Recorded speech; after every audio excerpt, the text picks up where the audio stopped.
The autumn of 2023 had already been devastating for Eleanor Hartwell, but nothing could have prepared her for what she would discover in her late husband's dusty attic on that grey October morning. What started as a simple estate cleanup would set in motion events that would challenge everything she thought she knew about history, destiny, and the extraordinary secrets that can lie hidden beneath the most ordinary lives. Before we dive into this incredible journey, tell us where you're watching from in the comments below. And if this story captivates you, make sure you hit that subscribe button, because tomorrow we have something absolutely mind-blowing lined up for you. Eleanor stood at the bottom of the narrow wooden stairs leading to the attic of the Victorian house she had called home for 37 years. The silence felt heavier than usual, amplified by the absence of Marcus's gentle humming that had once drifted through these halls every morning as he prepared his coffee and reviewed his archaeological journals. 6 months had passed since the heart attack took him suddenly, leaving her alone in a house that seemed to echo with memories of their shared life together. At 62, Eleanor had never imagined she would be facing the monumental task of sorting through decades of accumulated possessions without Marcus by her side. Their marriage had been one of comfortable routines and shared intellectual pursuits, built around his career as a professor of South American archaeology at the local university, and her work as a librarian, specializing in historical manuscripts. They had been content in their quiet academic world, never having children, but filling their lives with books, research, and the occasional expedition story Marcus would share from his younger days in the field. The house itself reflected their scholarly inclinations, with every room lined with bookshelves containing volumes on ancient civilizations, exploration narratives, and historical documents. Marcus had always been particularly fascinated by the Spanish colonial period in South America, spending countless hours poring over accounts of conquistadors and lost cities. Eleanor had learned to navigate around stacks of research materials that seemed to migrate from room to room as Marcus pursued various theories and investigations. Now, faced with the overwhelming task of determining what to keep, donate, or discard, Eleanor felt paralyzed by the sheer volume of possessions that needed attention. The funeral had been followed by months of legal paperwork, insurance claims, and the gradual adjustment to living alone. She had managed to tackle the main living areas, donating Marcus's clothes and organizing his office space, but the attic had remained untouched, looming above her like a final, daunting challenge.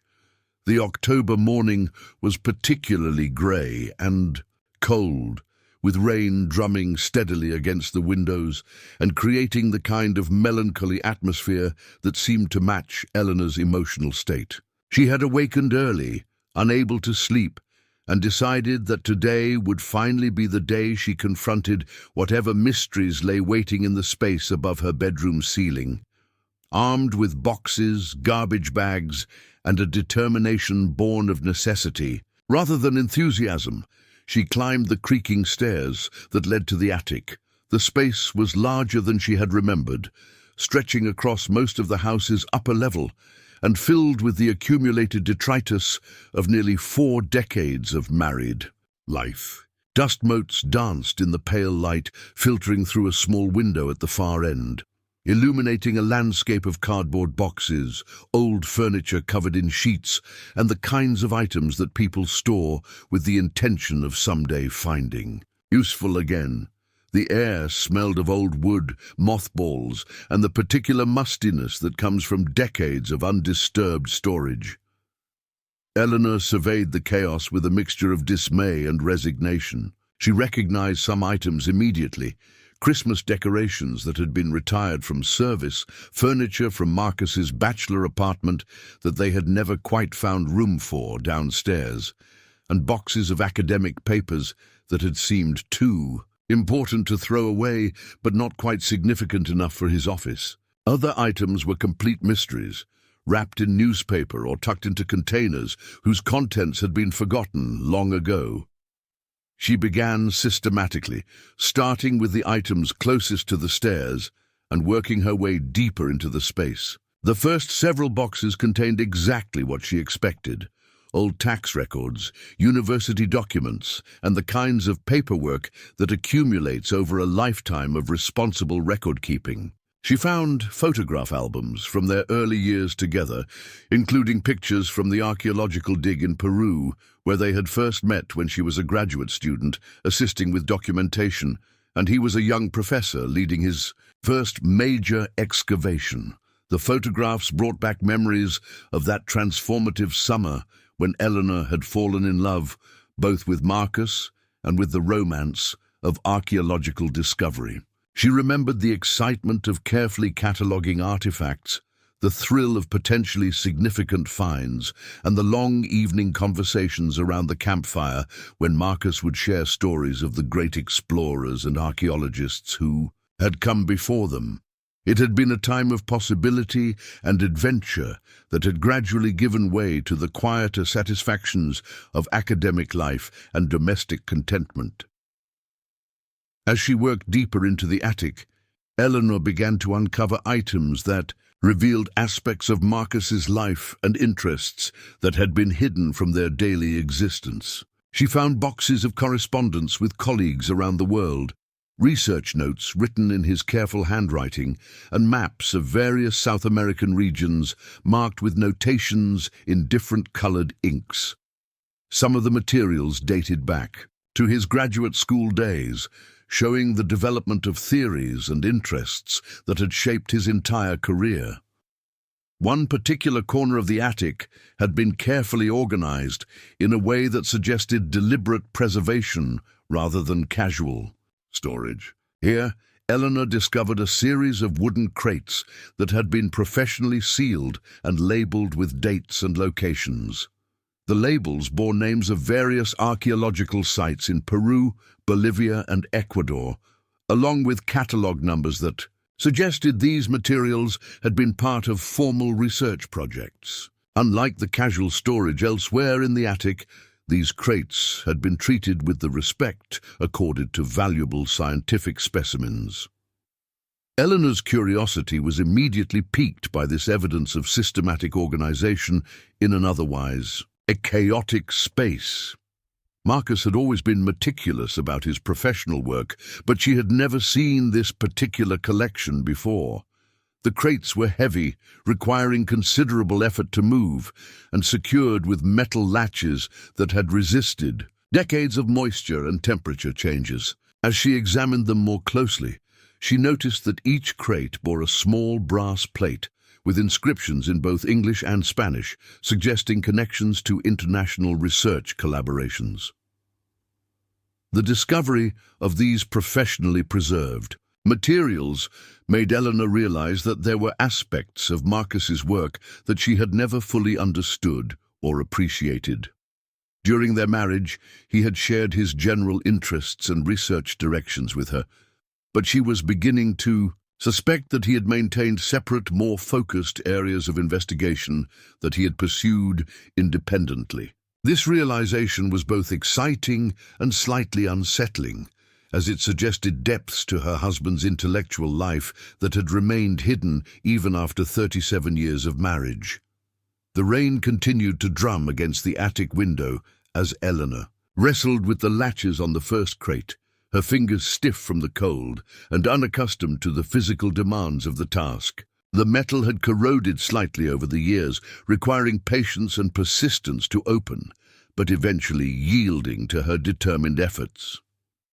As the lid finally swung open, Eleanor was greeted by the sight of carefully wrapped objects nested in protective foam, each item tagged and catalogued with the precision she had learned to associate with professional archaeological work.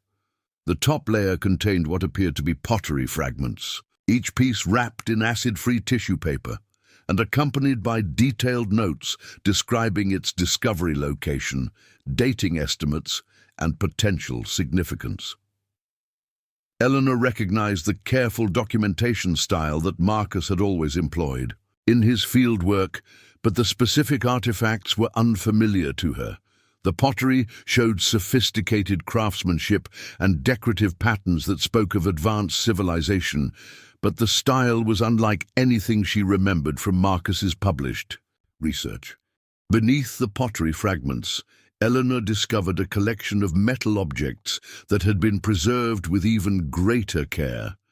These items were wrapped in specially treated cloth and stored in individual containers designed to prevent oxidation and deterioration. As she carefully unwrapped each piece, she found herself looking at what appeared to be ceremonial objects made from gold and silver, crafted with a level of artistic sophistication that took her breath away. The workmanship was extraordinary, featuring intricate designs that seemed to tell stories through symbolic representations of animals, celestial bodies, and human figures. The presence of such valuable artifacts in her attic was both thrilling and bewildering. Eleanor knew enough about archaeological protocols to understand that such items should typically be housed in museum collections or university research facilities, not stored in private residences. The fact that Marcus had kept these materials at home suggested either that they were reproductions created for study purposes, or that their acquisition and ownership involved circumstances that she did not fully understand. As she continued, exploring the contents of the first crate, Eleanor's excitement grew with each new discovery. Maps drawn on what appeared to be very old parchment showed regions of South America with notations in multiple languages, including Spanish, Portuguese, and what looked like indigenous scripts. The level of detail in these maps was extraordinary, showing not only geographical features, but also locations marked with symbols that seemed to indicate sites of particular significance. Some areas were highlighted with colors that had faded over time, while others bore annotations in Marcus's familiar handwriting alongside much older text in different hands. The combination of ancient artifacts, detailed maps, and Marcus's research notes began to paint a picture of investigations that went far beyond his published academic work. Eleanor realized that she was looking at evidence of a parallel research project that her husband had pursued with the kind of secrecy and dedication typically associated with the most significant archaeological discoveries. The materials suggested connections to historical mysteries that had captured the imagination of explorers and treasure hunters for centuries, the kinds of legends that most academics dismissed as folklore, but that continued to inspire serious investigation by a dedicated few. At the bottom of the first crate, Eleanor discovered what appeared to be a leather-bound journal filled with Marcus's handwriting. The entries were dated over a period of several years, beginning shortly after their marriage and continuing almost up to the time of his death. As she carefully opened the journal and began reading the first entries, Eleanor realized that she was about to uncover secrets that would transform her understanding not only of her husband's work, but of the very foundations upon which their life together had been built. The journal's opening pages described Marcus's growing conviction that certain historical accounts of Spanish exploration in South America had been deliberately suppressed or misrepresented by academic authorities who had their own reasons for keeping particular discoveries secret. He wrote about connections between various archaeological sites that suggested the existence of a lost civilization far more advanced and wealthy than anything acknowledged in mainstream historical scholarship. The tone of these early entries was cautious and scholarly, but Eleanor could sense an underlying excitement that grew stronger as the entries progressed. Eleanor's hands trembled slightly as she turned the pages of Marcus's journal, each entry revealing layers of her husband's life that she had never suspected existed.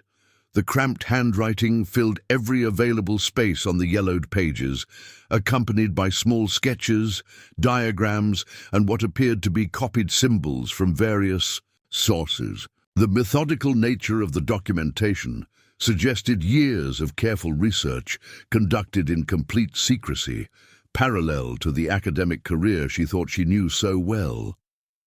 The financial pressures that had begun mounting after Marcus's death now seemed even more overwhelming as Eleanor contemplated the magnitude of what she was discovering.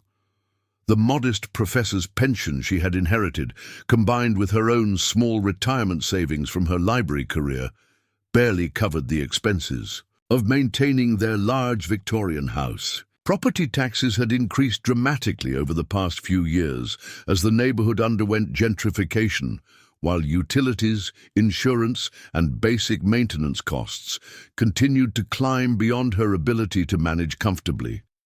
She had already received several letters from real estate agents expressing interest in purchasing the property, citing the desirability of Victorian homes in their increasingly trendy neighborhood. The offers were substantial enough to ensure her financial security for the remainder of her life, but accepting any of them would mean abandoning the home where she and Marcus had built their life together.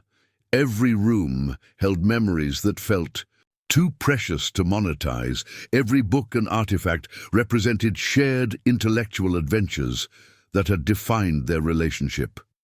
The house itself was becoming a burden that Eleanor wasn't sure she could continue carrying alone. The heating system needed updating.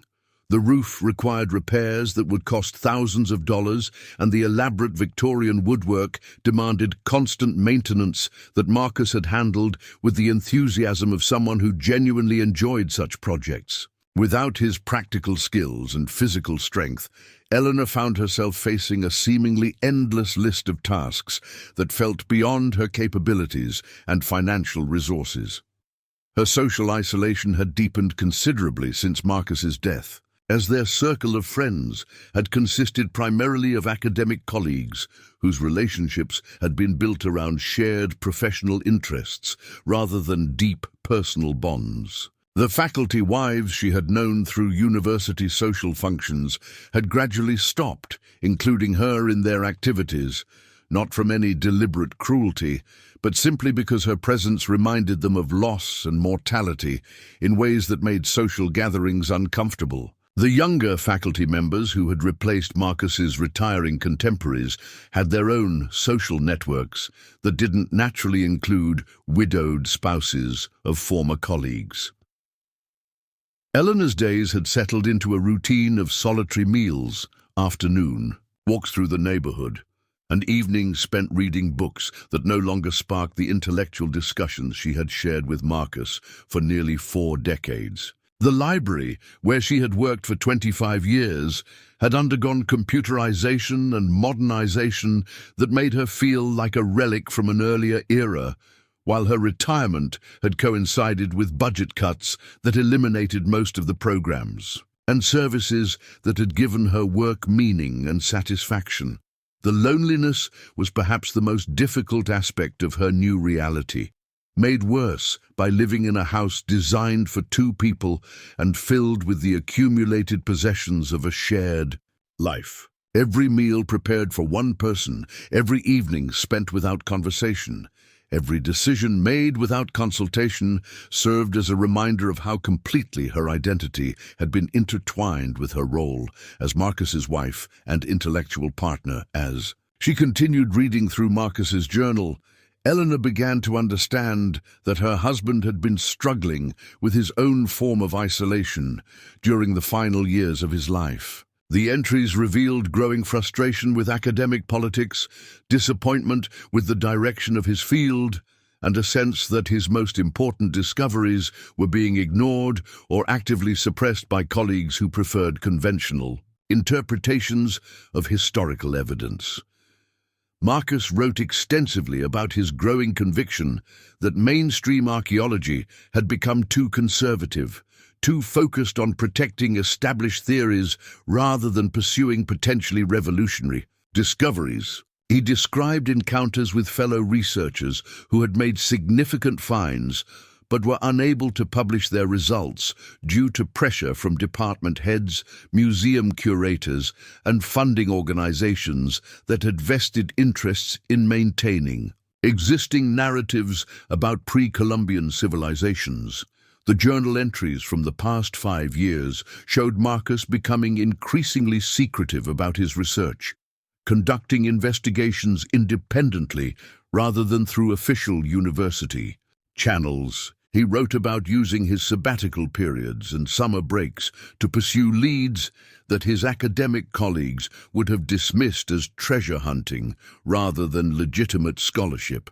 The tone of these later entries carried a mixture of excitement and frustration, as though he was simultaneously thrilled by his discoveries and deeply disappointed by his inability to share them with the scholarly community he had served for decades.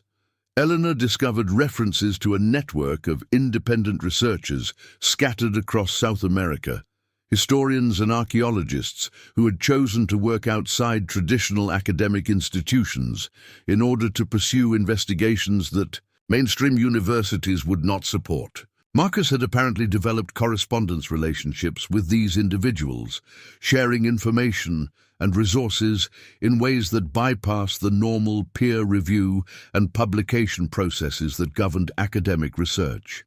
The names mentioned in the journal were unfamiliar to Eleanor, but Marcus wrote about them with the kind of respect and affection typically reserved for close collaborators. Dr. Isabella Santos in Lima, Professor Miguel Rodriguez in Quito, and Father Antonio Valdez in La Paz appeared frequently in the entries, described as kindred spirits who shared Marcus's frustration with institutional limitations on archaeological investigation. These relationships seem to have provided Marcus with the intellectual stimulation and professional validation that his university position no longer offered. One particular entry, dated just 18 months before Marcus's death, described a breakthrough that had apparently transformed his entire approach to South American archaeology. He wrote about receiving photographs and documentation from Dr. Santos that confirmed theories he had been developing for over a decade regarding the existence of a previously unknown civilization that had flourished in the Andes centuries before. The Inca Empire reached its peak. The evidence Santos had shared included pottery fragments, metal artifacts, and architectural details that demonstrated technological and artistic sophistication far beyond anything attributed to pre-Columbian societies in standard historical accounts. Marcus's excitement was palpable in his writing as he described the implications of these discoveries for understanding the true complexity and advancement of indigenous American civilizations. But what seemed to have truly captivated Marcus was Santos's report of discovering what appeared to be systematic records kept by Spanish explorers who had encountered this lost civilization during the early stages of colonial expansion. According to the journal, these records had been deliberately suppressed by Spanish authorities who recognized that acknowledging the existence of such advanced indigenous societies would complicate their justifications for conquest and colonization. Marcus wrote extensively about the political and economic motivations that would have driven Spanish officials to conceal evidence of sophisticated indigenous civilizations. The colonial system depended on portraying native peoples as primitive societies that would benefit from European civilization and Christian salvation. Admitting that some indigenous groups had achieved levels of technological and artistic development comparable to European standards would have undermined the entire ideological framework that justified Spanish domination. The suppression of this evidence had apparently been so successful that even modern archaeological scholarship continued to underestimate the true achievements of pre-Columbian civilizations. Marcus theorized that key documents and artifacts had been deliberately hidden or destroyed, while others had been misclassified or mislabeled in ways that obscured their true significance. The result was a distorted historical record that served political purposes but failed to acknowledge the full complexity of indigenous American societies. Eleanor found herself completely absorbed in Marcus's theories as she read through increasingly detailed accounts of his investigations. The journal entries from the final year of his life described a growing sense of urgency as he recognized that he was running out of time to pursue the leads he had uncovered. His health had been declining gradually, though he had hidden the extent of his concerns from Eleanor, and he seemed to realize that his window for conducting fieldwork was closing rapidly.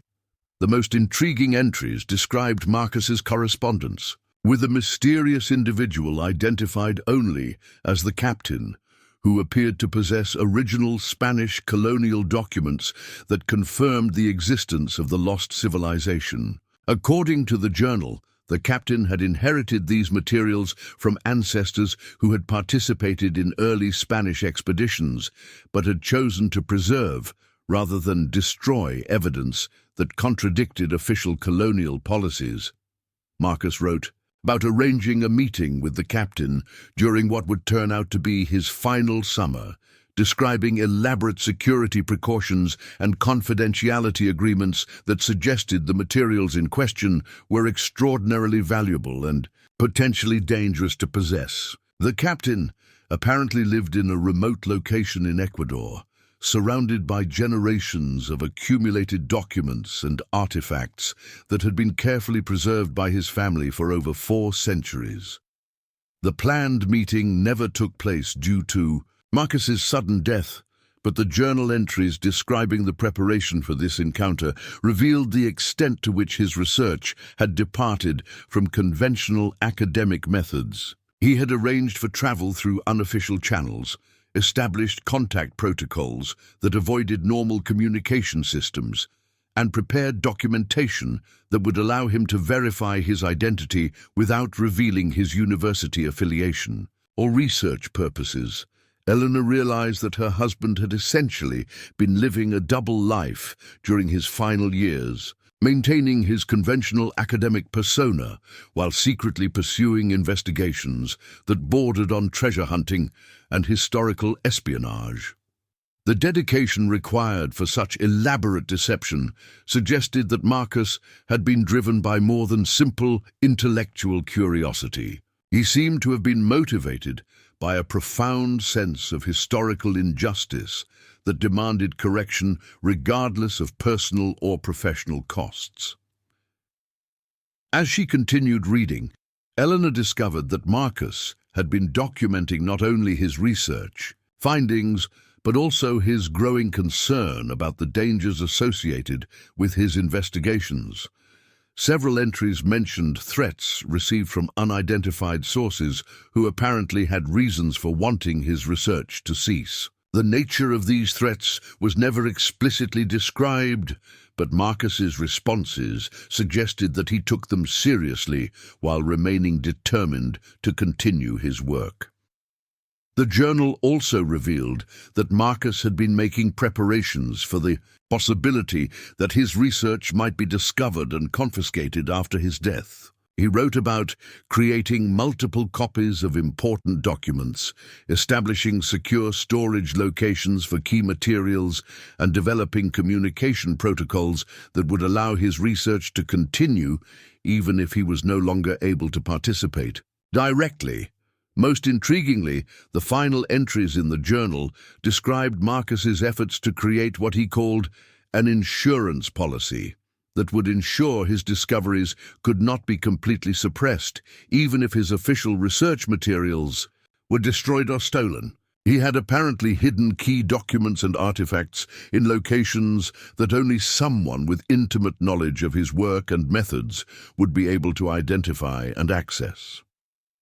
Eleanor's excitement grew as she realized that the materials she was discovering in the attic might represent only a small portion of what Marcus had accumulated during his years of secret research. The journal suggested that he had created an elaborate system of hidden caches containing the most valuable and dangerous elements of his discoveries, protected by codes and clues that would be meaningful only to someone who understood the full scope of his investigations.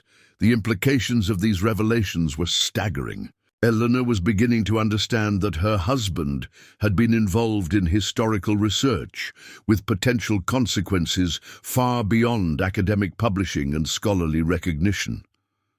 The materials he had discovered apparently had the power to challenge fundamental assumptions about pre-Columbian American civilizations, while potentially exposing centuries of deliberate historical suppression by both colonial and modern authorities. As she closed the journal and looked around the attic with new understanding, Eleanor realized that her financial and personal problems might be the least of her concerns. She was now the custodian of research materials that others had considered dangerous enough to threaten, and she possessed knowledge that could attract attention from individuals and organizations with resources and motivations far beyond anything she had ever encountered.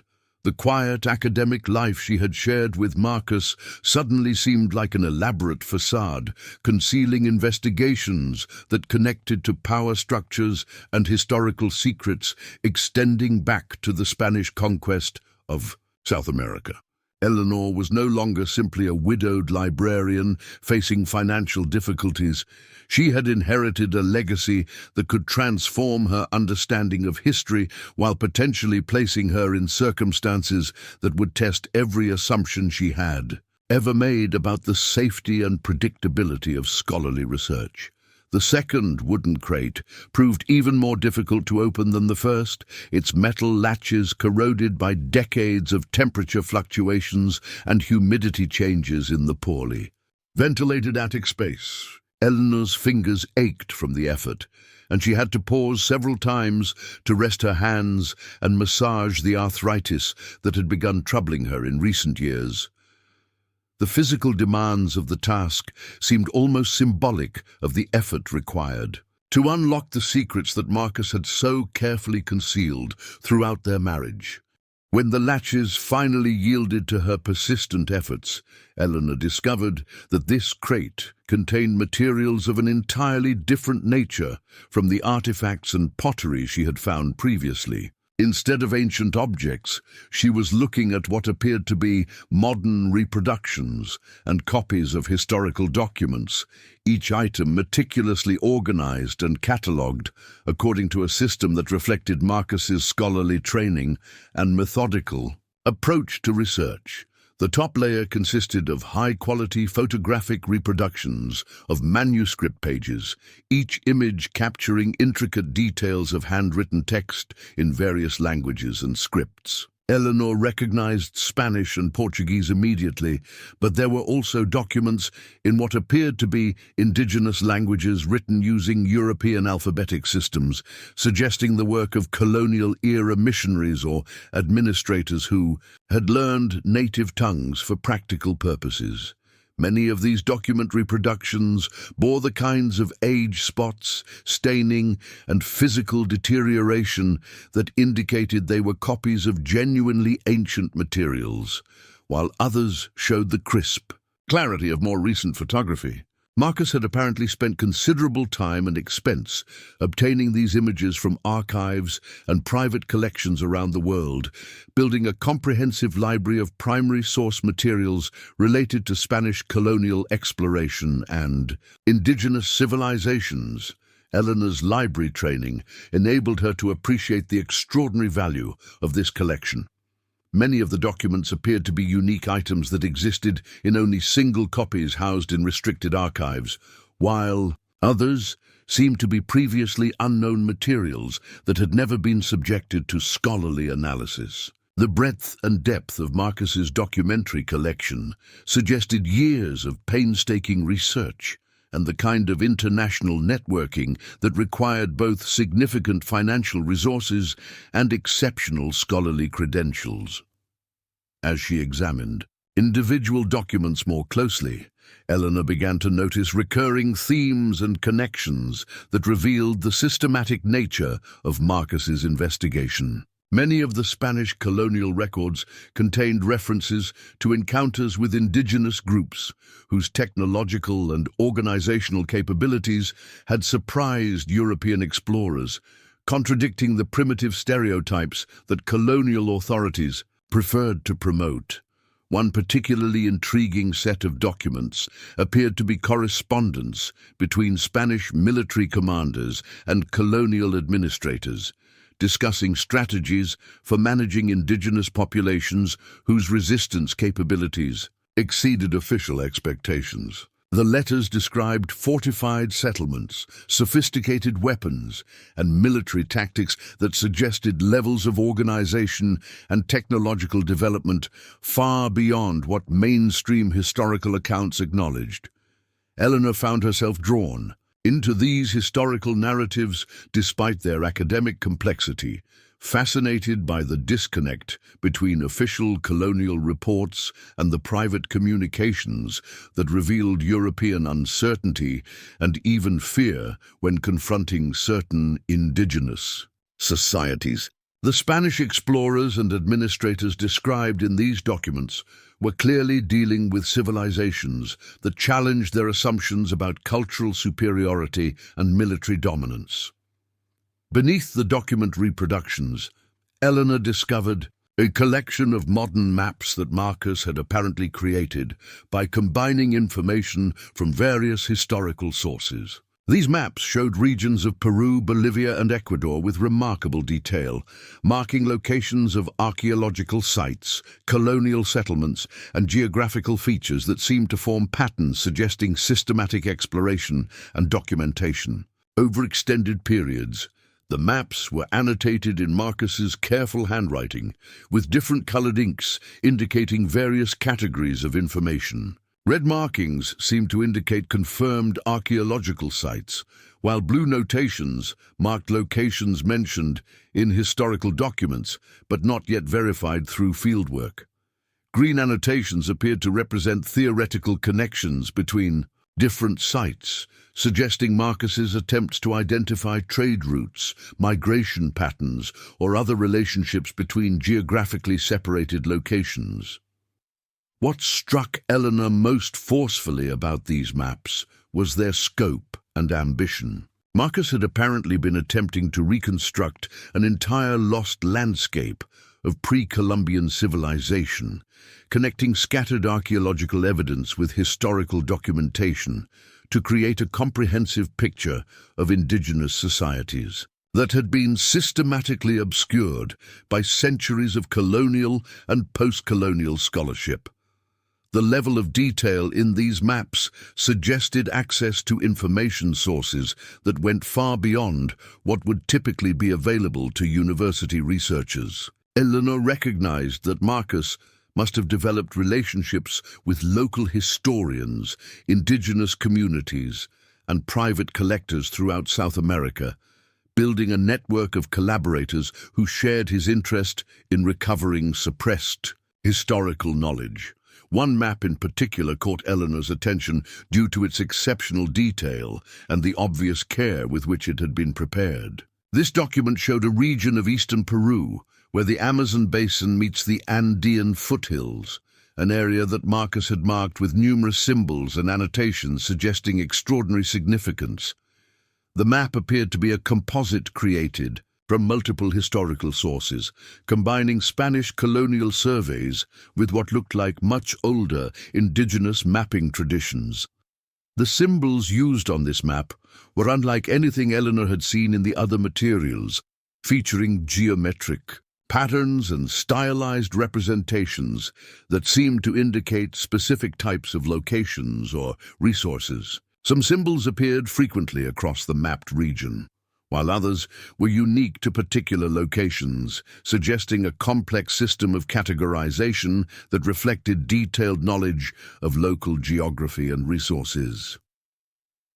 Eleanor noticed that one location on this detailed map had been marked with a gold star and surrounded by a circle drawn in red ink, clearly indicating special significance within Marcus's research framework. This location was situated on what appeared to be a tributary of the Amazon River, in a region that modern maps showed as largely unexplored rainforest with minimal human settlement. The annotations surrounding this specially marked location included references to Spanish colonial documents, indigenous oral histories, and modern archaeological surveys, suggesting that Marcus had accumulated evidence from multiple sources pointing toward this particular area. The density of notations and the variety of source materials indicated that this location represented a convergence of historical evidence that Marcus had found particularly compelling. As Eleanor continued examining the maps, she discovered that Marcus had created a series of overlays that could be placed on top of the base maps to show different categories of information. One overlay showed patterns of Spanish colonial movement and settlement, while another indicated the locations of known pre-Columbian archaeological sites. A third overlay marked areas mentioned in indigenous oral traditions collected by anthropologists and missionaries over the past century. When Eleanor experimented with combining these overlays, she began to see patterns that explained Marcus's excitement about his research. The convergence of evidence from multiple sources created compelling arguments for the existence of major indigenous settlements in areas that mainstream archaeology had largely ignored. The correlation between Spanish colonial reports, archaeological evidence, and indigenous traditions suggested that Marcus had identified locations where significant discoveries might still be possible.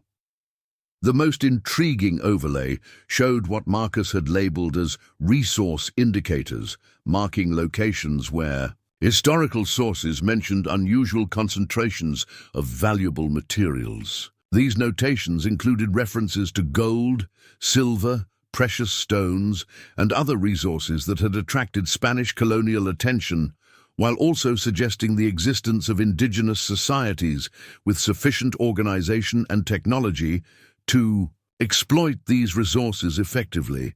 Eleanor realized that Marcus's research had gone far beyond simple academic interest in pre-Columbian civilizations. He had been systematically identifying locations where significant archaeological discoveries might be possible, using historical documentation to guide modern exploration in ways that could revolutionize understanding of indigenous American achievements.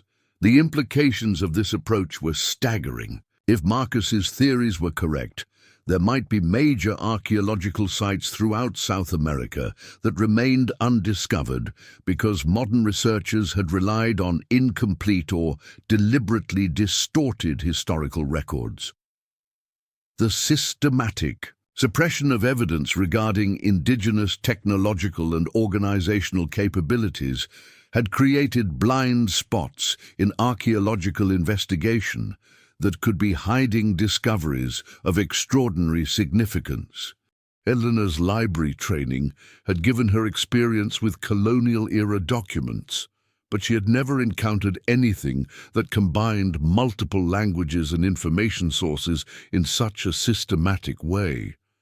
The document appeared to represent collaborative efforts between Spanish explorers, Portuguese traders, and indigenous informants working together to create a comprehensive record of a specific location and its significance. As she studied the map more closely, Eleanor began to understand why Marcus had devoted years of research to this particular document. The location depicted was situated in the Amazon basin, where several major tributaries converged, creating a natural transportation hub that would have been strategically valuable for any civilization attempting to control regional trade and communication. The topographical details shown on the map indicated a region of unusual geographical complexity, with elevated areas surrounded by river systems that would have provided natural fortification while ensuring access to water transportation. The careful notation of elevation changes, river depths, and seasonal flooding patterns suggested that the mapmakers had possessed sophisticated understanding of engineering challenges associated with permanent settlement in Amazonian environments. Most remarkably, the map showed clear evidence of large-scale human modification of the natural landscape. Straight lines connecting different geographical features indicated constructed transportation routes, while geometric patterns suggested planned settlements or ceremonial complexes that would have required coordinated labor efforts involving hundreds or thousands of people. The Spanish text portions of the document provided historical context that explained the map's creation and significance. According to these accounts, the document had been prepared during the early stages of Spanish colonial expansion, when European explorers were still discovering the extent and complexity of indigenous American civilizations. The Spanish text described encounters with an indigenous society that possessed technological capabilities and organizational structures that amazed even experienced colonial administrators. The accounts mentioned sophisticated metallurgy, advanced agricultural techniques, and architectural achievements that suggested centuries of continuous development and cultural refinement. What particularly struck Eleanor about these Spanish accounts was their tone of genuine respect and admiration for indigenous achievements. Unlike the dismissive or condescending language that characterized many colonial documents, these texts described indigenous society with the kind of detailed appreciation typically reserved for European cultural accomplishments. The Spanish authors wrote about visiting settlements that featured planned urban layouts, sophisticated water management systems, and public architecture that demonstrated both aesthetic sophistication and practical engineering expertise. They described meeting indigenous leaders who possessed extensive knowledge of astronomy, mathematics, and natural sciences, challenging European assumptions about intellectual capabilities of non-European peoples.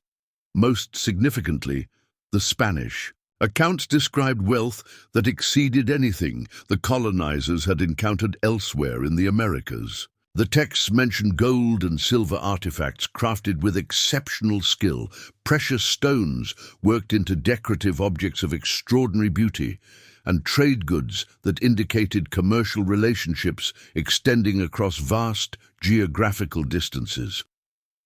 The Portuguese sections of the document provided complementary information that filled gaps in the Spanish accounts while offering different perspectives on the same remarkable civilization. The Portuguese authors seem to have spent extended periods living within indigenous communities, developing relationships that provided access to cultural knowledge and historical information that casual visitors would never have obtained. These Portuguese accounts described indigenous oral traditions that traced the civilization's development over many centuries, revealing continuous cultural evolution that had produced increasingly sophisticated social, technological, and artistic achievements. The Portuguese writers had apparently gained sufficient trust to be shown sacred sites, ceremonial objects, and historical records that indigenous people normally kept hidden from European visitors. The Portuguese text included detailed descriptions of indigenous religious and philosophical systems that demonstrated intellectual complexity rivaling European scholarly traditions. The authors wrote about mathematical concepts, astronomical observations, and engineering principles that challenged European assumptions about the geographical distribution of advanced knowledge and cultural development. Most intriguingly, the Portuguese accounts described indigenous historical records that documented interactions with previous European visitors, suggesting that the civilization depicted in the map had been in contact with European explorers for generations before the creation of this particular document. The indigenous language portions of the document provided the most detailed and specific information about the location and its resources. These sections included precise geographical descriptions, seasonal timing information, and practical guidance that would be essential for anyone attempting to locate and access the area described in the map. Eleanor realized that these indigenous contributions represented invaluable knowledge accumulated over generations of direct experience with the mapped region. The level of detail provided would have been impossible for European visitors to obtain through casual exploration, indicating that the document represented genuine collaboration between indigenous experts and European explorers. The indigenous text described specific landmarks, natural phenomena, and geographical features that could serve as navigation aids for future expeditions. The descriptions included information about river conditions during different seasons, weather patterns that affected travel safety, and locations of natural resources that could support extended exploration efforts. Most remarkably, the indigenous sections contained what appeared to be detailed inventories of the wealth and resources that had attracted European attention to this particular location. The descriptions mentioned gold deposits of extraordinary richness, silver mines that had been worked for centuries, and accumulations of precious stones that represented generations of systematic collection and refinement.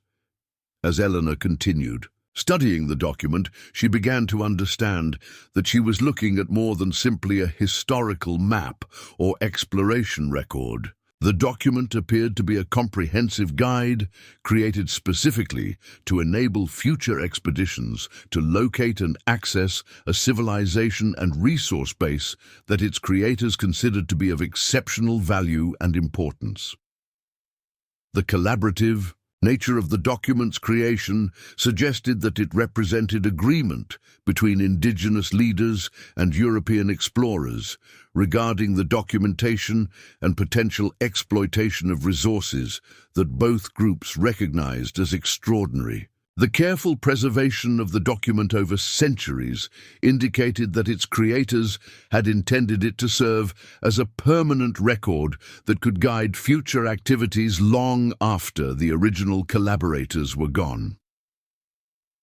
Eleanor noticed that certain sections of the document had been deliberately encoded or written in symbolic language that would require specific knowledge to interpret accurately. These encoded portions seem to contain the most sensitive information about resource locations and access routes, suggesting that the document's creators had been concerned about unauthorized use of the information they were recording. The encoding system appeared to combine European cryptographic techniques with indigenous symbolic traditions, creating a hybrid system that would be extremely difficult for casual observers to decipher. Eleanor realized that Marcus must have spent considerable time and effort learning to interpret these encoded sections, possibly working with collaborators who possessed specialized knowledge of both European and indigenous symbolic systems. As she examined the document's physical construction more closely, Eleanor discovered that it had been created using materials and techniques that ensured exceptional durability and resistance to deterioration. The parchment had been treated with preservatives that had maintained its flexibility and readability over centuries, while the inks had been formulated to resist fading and water damage. As Eleanor delved deeper into the second crate, she discovered that Marcus had been corresponding with individuals who shared his interest in using historical documentation to guide modern archaeological exploration. Letters from researchers throughout South America described ongoing investigations, recent discoveries, and theoretical frameworks that aligned with Marcus's approach to recovering suppressed historical knowledge. These correspondents wrote about their work with the kind of excitement and secrecy that Eleanor was beginning to associate with Marcus's final years. They describe discoveries that challenge conventional understanding of pre-Columbian societies, while expressing frustration with academic and governmental institutions that seem determined to maintain existing interpretations regardless of contradictory evidence. One correspondent, Dr. Isabella Santos from Lima, had apparently made discoveries that particularly excited Marcus. Her letters described archaeological work in remote areas of the Peruvian Andes, where she had uncovered evidence of sophisticated engineering projects, advanced metallurgy, and artistic achievements that predated known civilizations by centuries. The photographs she had shared with Marcus showed architectural features and artifact designs that seemed to represent technological capabilities far beyond what mainstream scholarship attributed to pre-Columbian societies. Dr. Santos wrote about facing pressure from Peruvian government officials who wanted her research to remain confidential due to concerns about treasure hunters and unauthorized archaeological exploration. Her discoveries had apparently attracted attention from individuals and organizations whose interest in pre-Columbian artifacts was motivated by commercial rather than scholarly considerations, creating security concerns that forced her to work under conditions of extreme secrecy. The correspondence between Marcus and Dr. Santos revealed a shared frustration with institutional limitations on archaeological research, but also a growing excitement about the potential for discoveries that could transform understanding of indigenous American achievements. Their letters discussed theoretical frameworks, methodological approaches, and strategic considerations for conducting research that challenged established academic and political interests. Eleanor discovered that Marcus had been planning to visit Dr. Santos in Peru during the summer before his death, apparently intending to participate directly in archaeological work that would test his theories about lost civilizations. The preparations for this trip had been elaborate, involving not only travel arrangements, but also the procurement of specialized equipment and the establishment of security protocols designed to protect both researchers and their discoveries from unwanted attention.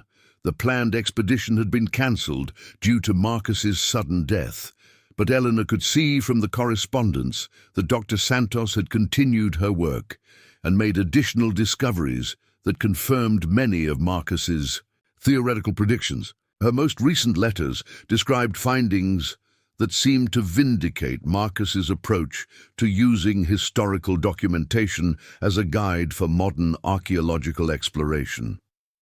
Most intriguingly, Dr. Santos had apparently discovered what she described as a document cache hidden within one of her archaeological sites, containing Spanish colonial records that had been deliberately concealed rather than destroyed. These documents reportedly provided detailed descriptions of indigenous societies and resources that contradicted official colonial reports, offering unprecedented insight into the true nature of pre-Columbian civilizations. The hidden Spanish documents described by Dr. Santos seemed to confirm Marcus's theories about systematic suppression of evidence regarding indigenous achievements. According to her letters, these materials revealed that Spanish colonial authorities had been well aware of sophisticated indigenous societies, but had chosen to minimize or conceal this knowledge for political and economic reasons. Eleanor realized that she was looking at evidence of a historical conspiracy that had shaped scholarly understanding of pre-Columbian America for centuries. The deliberate suppression of evidence regarding indigenous achievements had created a distorted historical record that continued to influence modern archaeological research and cultural understanding. As she reached the bottom of the second crate, Eleanor discovered what appeared to be Marcus's most recent research notes, written in the weeks before his death. These materials showed him attempting to synthesize all the information he had accumulated over years of investigation, creating theoretical frameworks that could guide future research and potentially lead to discoveries of extraordinary significance. Final documents in the crate were copies of what Marcus had labeled as primary source materials, reproductions of Spanish colonial documents that appeared to describe a specific location where indigenous civilization had achieved levels of technological and artistic development that amazed even experienced European explorers. The descriptions included references to architectural achievements, metalworking capabilities, and organizational systems that suggested a society of remarkable sophistication and wealth. Most significantly, these documents contained what appeared to be detailed directions for locating this extraordinary indigenous settlement, written by Spanish explorers who had visited the site but had been sworn to secrecy regarding its existence and location. The directions were encoded in the kind of symbolic language that colonial authorities used to protect sensitive information while ensuring that future expeditions could relocate important discoveries. Eleanor stared at these final documents with growing excitement and apprehension, realizing that she might be looking at information that could lead to archaeological discoveries of unprecedented significance. Marcus had apparently spent his final years accumulating evidence that pointed toward the existence of a lost civilization whose achievements could revolutionize understanding of pre-Columbian America, and he had left behind the research materials that could make such discoveries possible. Eleanor's heart raced as she carefully lifted the final layer of protective material from the second crate, revealing what appeared to be the centerpiece of Marcus's entire collection. Nestled beneath layers of acid-free tissue paper and sealed within a custom-made protective case was a single document that immediately commanded her attention through its obvious age and exceptional preservation.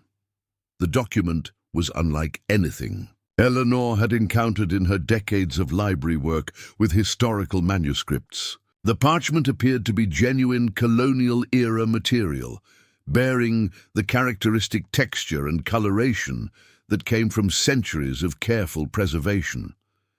The text was written in multiple hands, using different types of ink, suggesting that the document had been created over an extended period by various contributors working under different circumstances. What made this document extraordinary was not simply its apparent authenticity, but the nature of its contents. As Eleanor carefully examined the handwriting and symbols, she realized she was looking at what appeared to be a comprehensive map and description of a location that defied everything she thought she knew about Spanish colonial exploration and indigenous civilizations. The document was laid out in sections that seemed to represent different types of information contributed by various sources. The central portion contained a detailed map, drawn with the kind of precision that suggested professional cartographic training, showing geographical features, river systems, and topographical details that would have required extensive first-hand exploration to create accurately. Surrounding the central map were blocks of text in Spanish, Portuguese, and what appeared to be indigenous languages written using European alphabetic systems. The Spanish text was written in the formal style characteristic of official colonial documents, while the Portuguese sections seemed more personal and descriptive, possibly representing private journal entries or correspondence rather than official reports. The indigenous language portions were the most intriguing, written in scripts that suggested the work of missionaries or administrators who had achieved sufficient fluency in native tongues to record complex information accurately. These sections contained detailed descriptions of locations, resources, and cultural practices that provided context for understanding the mapped region from indigenous perspectives. The care taken in the document's preparation suggested that its creators had intended it to survive for extended periods under potentially difficult storage conditions. The materials and techniques used were superior to those typically employed for routine colonial documentation, indicating that the creators recognized the exceptional value and importance of the information they were recording. Eleanor found accompanying materials that revealed Marcus's efforts to authenticate and interpret this extraordinary document. His research notes showed years of work comparing the document's geographical details with modern satellite imagery, its historical accounts with known colonial records, and its linguistic elements with scholarly studies of indigenous languages from the relevant regions.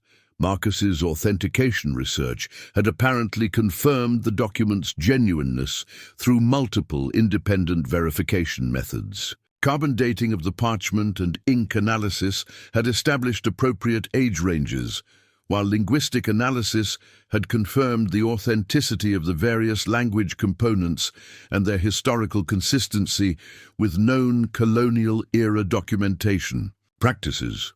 Most convincingly, Marcus had been able to verify many of the document's geographical details through comparison with modern mapping and satellite imagery. The topographical features, river systems, and landscape characteristics described in the document matched contemporary geographical data with remarkable accuracy, confirming that the mapmakers had possessed detailed first-hand knowledge of the region they were documenting.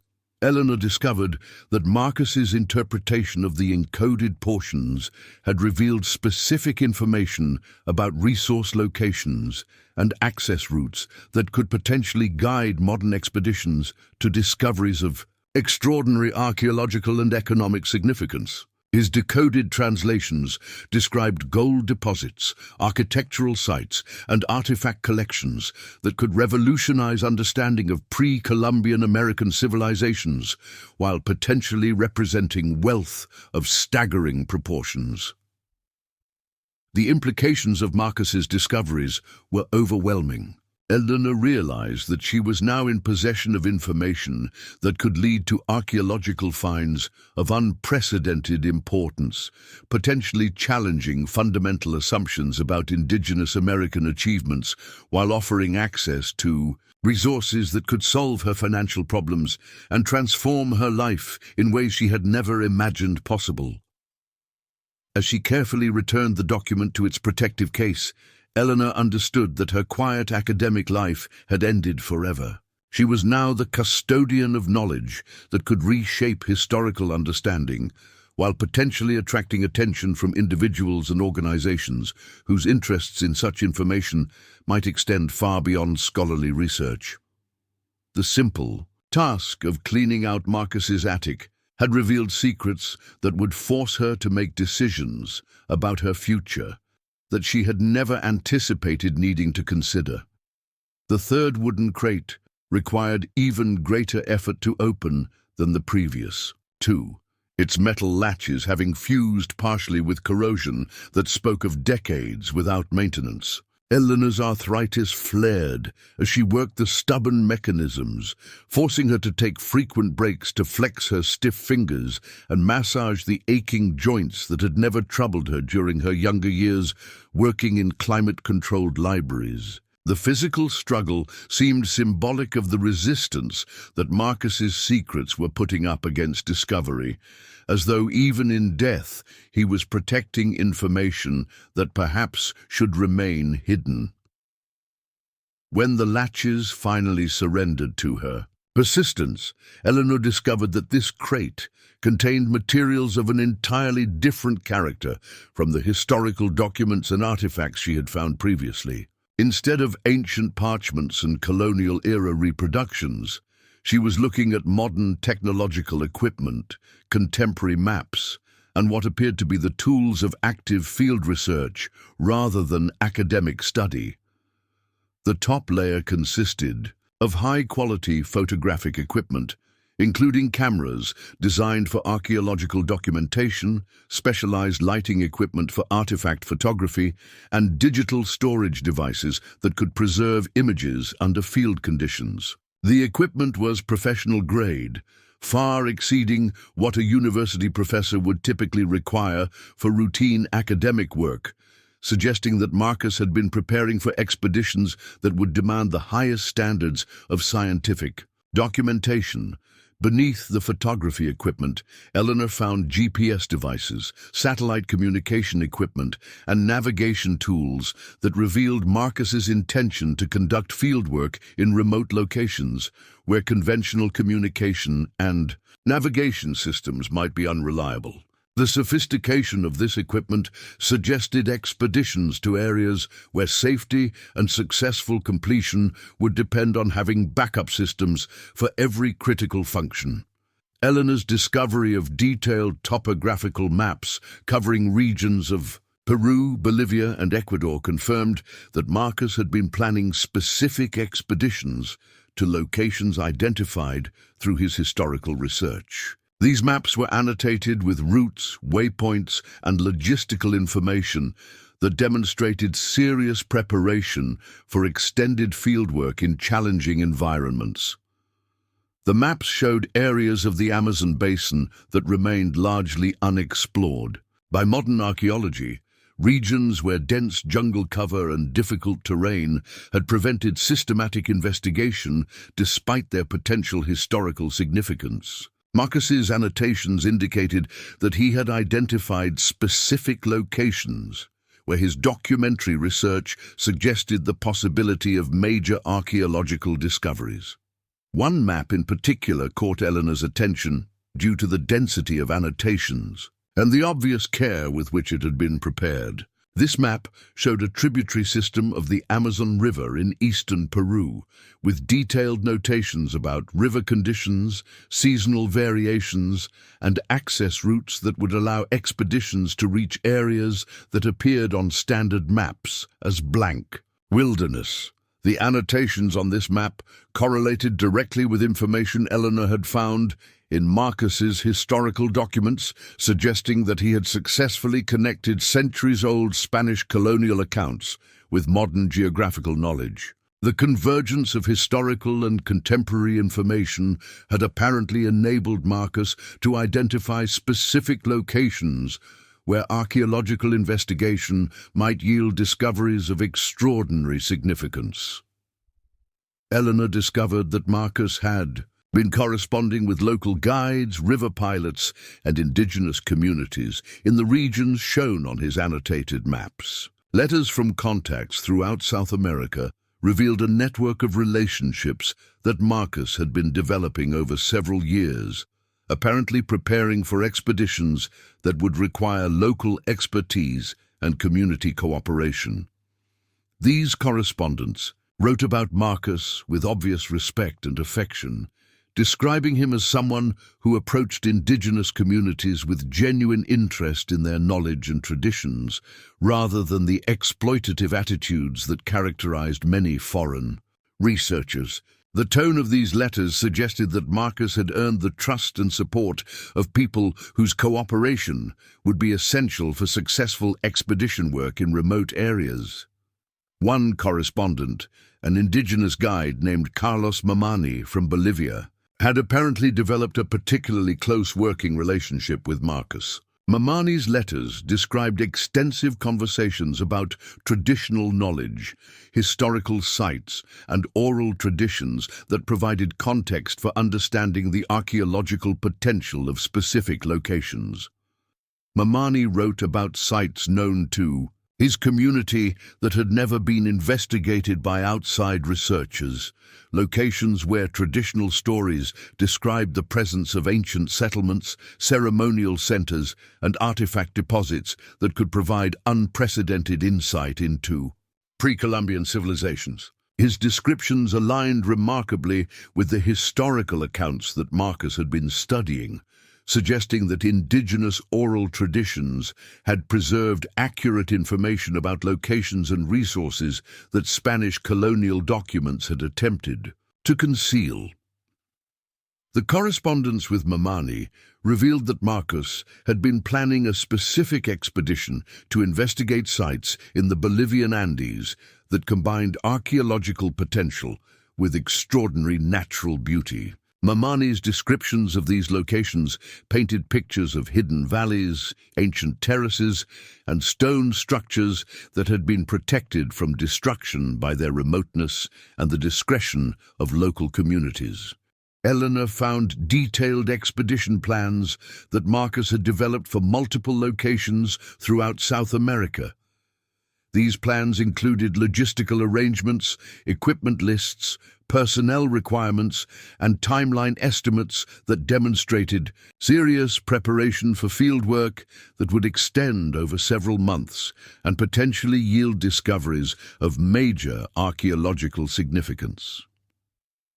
The most comprehensive expedition plan focused on the Peruvian Amazon location that had featured prominently in Marcus's historical research and map annotations. This plan outlined a multi-phase investigation that would begin with aerial reconnaissance, proceed through systematic ground survey, and culminate in targeted excavation of the most promising locations. Marcus's expedition planning revealed sophisticated understanding of the challenges associated with archaeological work in tropical environments. His preparations included specialized equipment for working in high humidity, strategies for preserving artifacts discovered in jungle conditions, and protocols for documenting discoveries that might be vulnerable to deterioration or theft. Personnel requirements outlined in Marcus's expedition plans indicated that he had been preparing to lead a substantial research team, including archaeologists, linguists, photographers, and local guides. The scope of these preparations suggested expeditions that would represent major archaeological undertakings, comparable to the most significant excavations conducted by major universities and museums.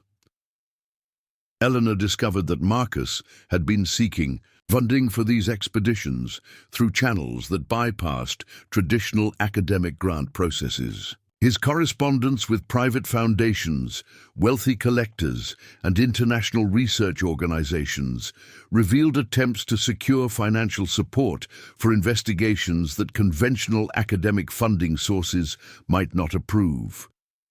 The funding proposals that Marcus had prepared were masterpieces of persuasive writing that combined scholarly rigor with appeals to adventure and discovery that would attract non-academic supporters. These documents presented his research as opportunities to make archaeological discoveries that could revolutionize understanding of pre-Columbian American civilizations, while potentially yielding artifacts and information of extraordinary value.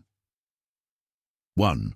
Funding proposal that particularly impressed Eleanor was directed to a Swiss foundation that supported independent archaeological research. Marcus's presentation to this organization combined impeccable scholarly credentials with compelling evidence that his proposed expeditions could yield discoveries comparable to the most famous archaeological finds of the past century.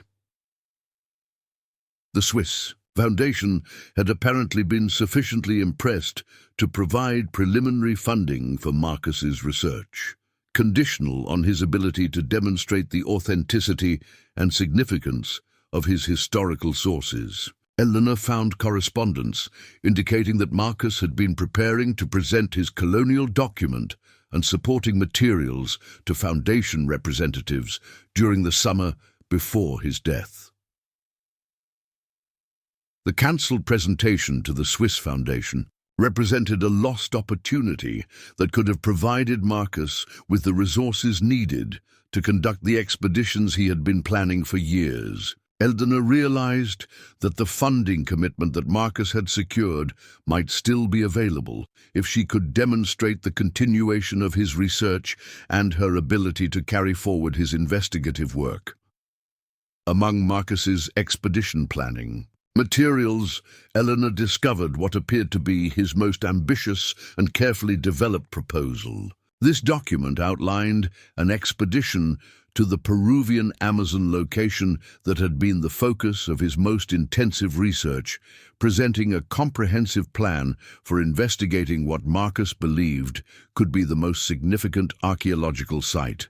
In South America, the proposal described the potential discovery of a previously unknown pre-Columbian city that could demonstrate technological and organizational capabilities far exceeding anything acknowledged in mainstream archaeological scholarship. Marcus's presentation of this possibility was cautious and scholarly, but his excitement about the potential discovery was evident throughout the document.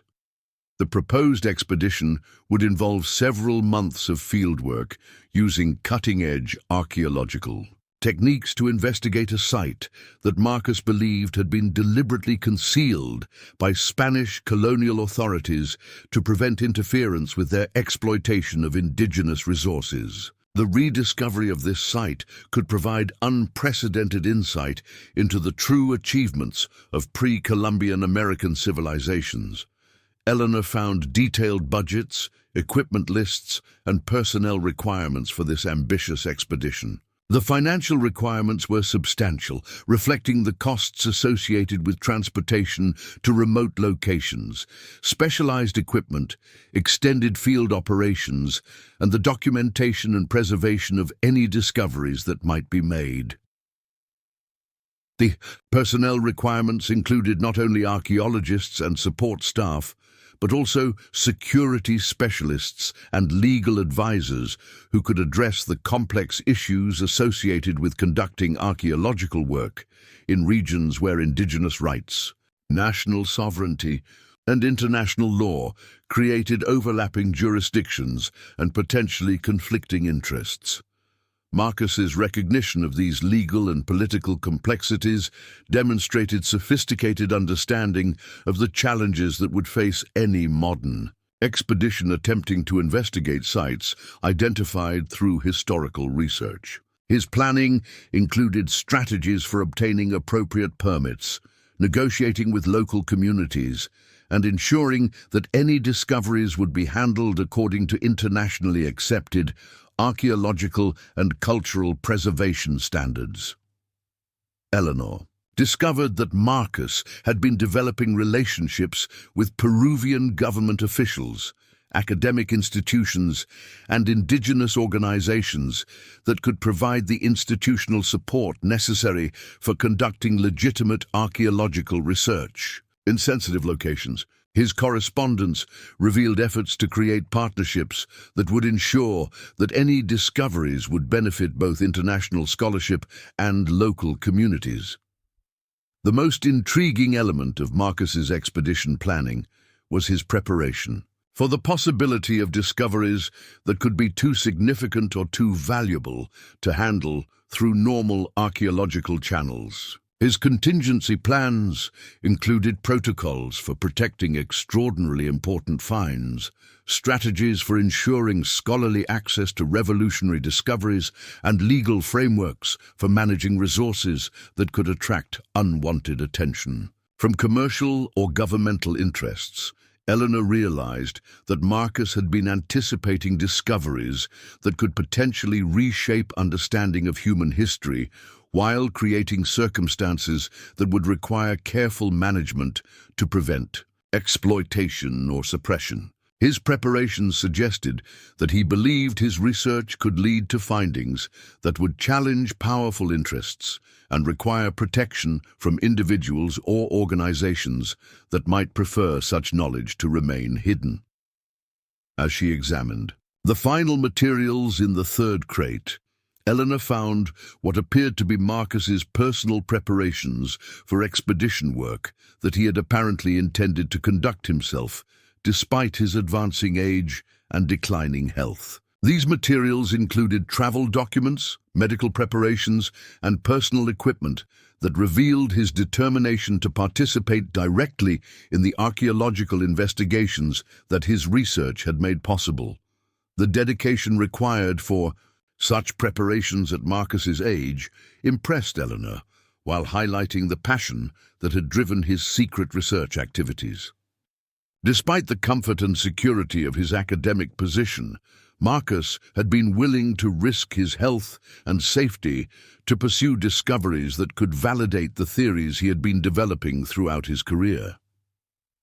Eleanor's examination of Marcus's expedition materials forced her to confront the possibility that she might now have the opportunity to complete the work that his death had interrupted. The research, planning, and resource development that Marcus had accomplished over years of secret investigation had created the foundation for archaeological expeditions that could yield discoveries of unprecedented significance. The implications of this possibility were both exciting and terrifying. Eleanor had never imagined herself as an explorer or expedition leader, but she was beginning to understand that Marcus's legacy might require her to venture far beyond the comfortable boundaries of academic life into circumstances that would test every assumption she had ever made about her own capabilities and limitations. Eleanor's hands trembled as she lifted what appeared to be the final item from the third crate, a leather portfolio secured with brass clasps that had maintained their shine despite the decades of storage. The weight of the portfolio suggested substantial contents, while its obvious quality and careful preservation indicated materials that Marcus had considered to be of exceptional importance. As she carefully opened the portfolio, Eleanor discovered that it contained what could only be described as Marcus's masterwork, a comprehensive analysis that synthesized years of research into a coherent theory about one of the greatest archaeological mysteries in South American history. The document was meticulously organized, professionally formatted, and illustrated with maps, photographs, and diagrams that demonstrated the kind of scholarly rigor that had characterized Marcus's entire academic career. The title page bore the heading, "The Lost City of Paititi, Historical Evidence and Modern Investigation Potential," followed by Marcus's name and a date from just 3 months before his death. Eleanor realized she was looking at what Marcus had intended as his definitive statement about discoveries that could revolutionize understanding of pre-Columbian civilizations in South America. The document opened with a historical overview that traced European interest in lost Amazonian cities from the earliest Spanish colonial expeditions through modern archaeological investigations. Marcus had documented centuries of exploration attempts, theoretical speculation, and alleged discoveries that had captured the imagination of adventurers and scholars while remaining frustratingly elusive to systematic investigation. Eleanor's library experience had given her familiarity with historical research, but Marcus's presentation exceeded anything she had encountered in terms of comprehensiveness and analytical sophistication.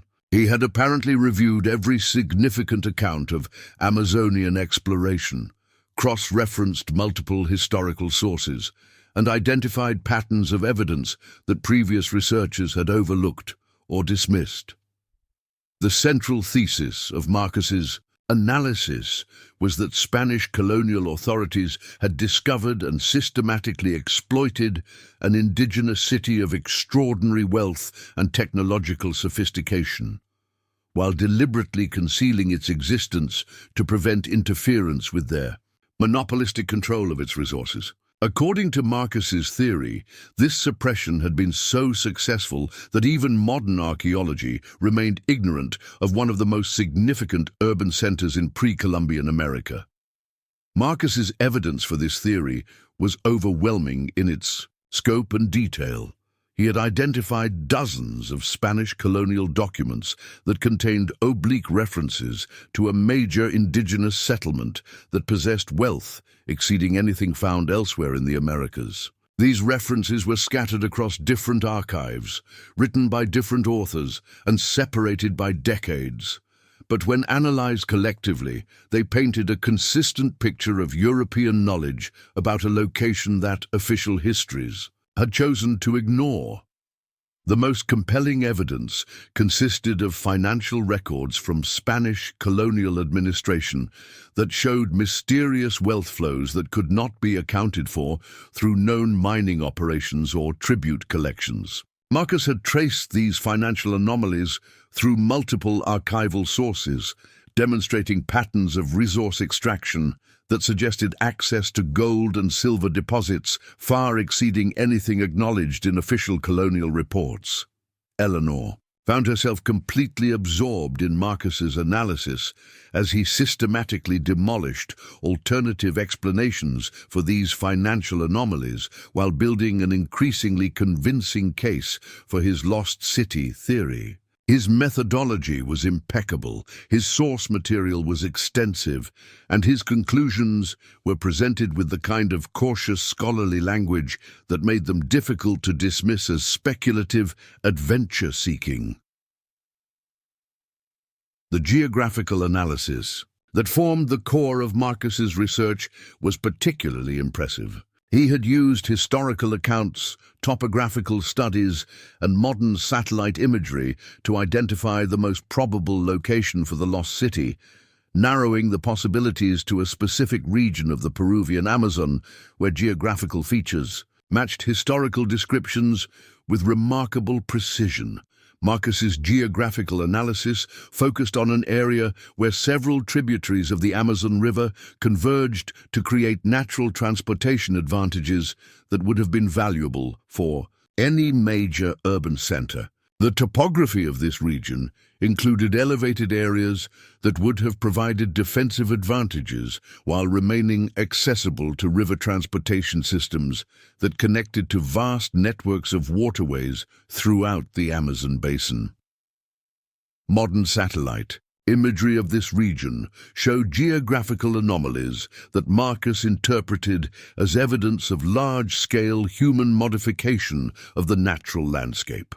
Geometric patterns visible from aerial perspectives suggested planned urban development, while topographical irregularities indicated possible architectural remains that had been overgrown by centuries of jungle vegetation.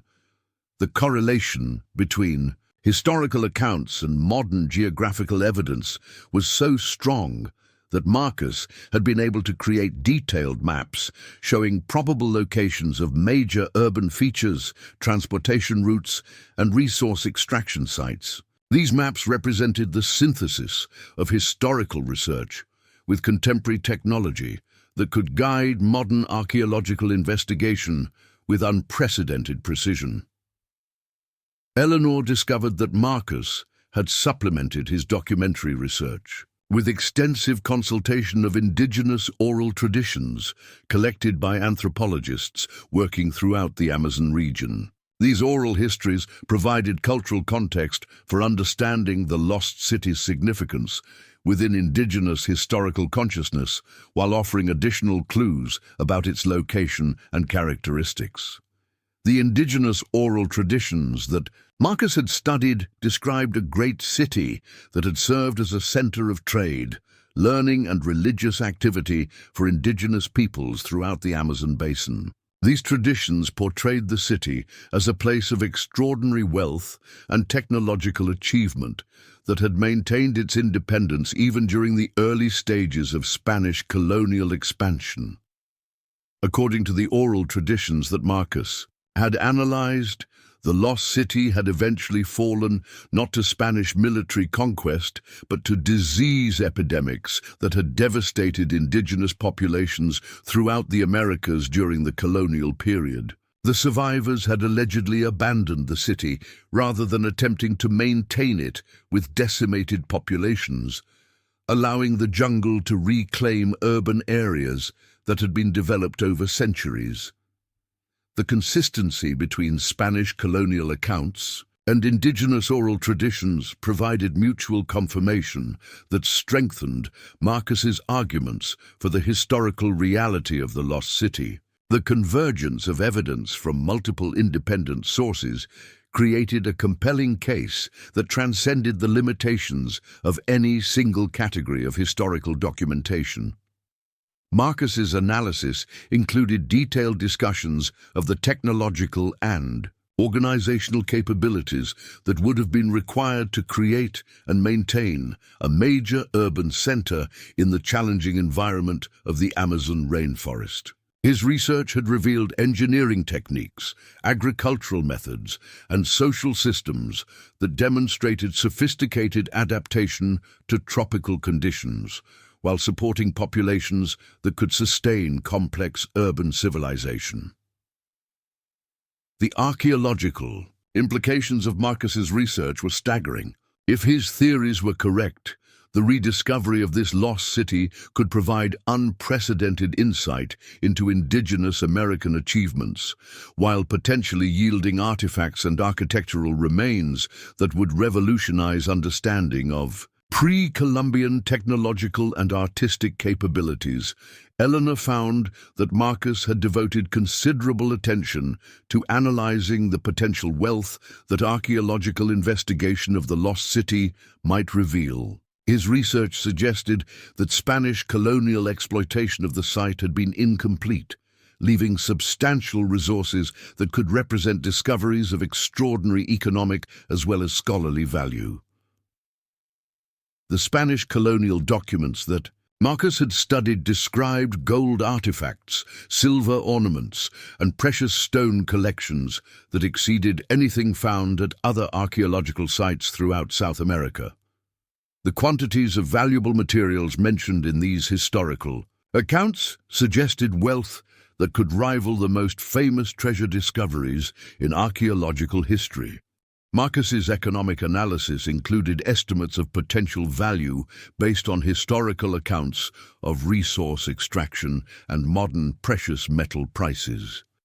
His calculations suggested that even partial recovery of the wealth described in Spanish colonial documents could represent discoveries worth millions of dollars in contemporary markets. The combination of scholarly significance and economic potential had apparently motivated Marcus to develop the comprehensive expedition plans that Eleanor had discovered in his other research materials.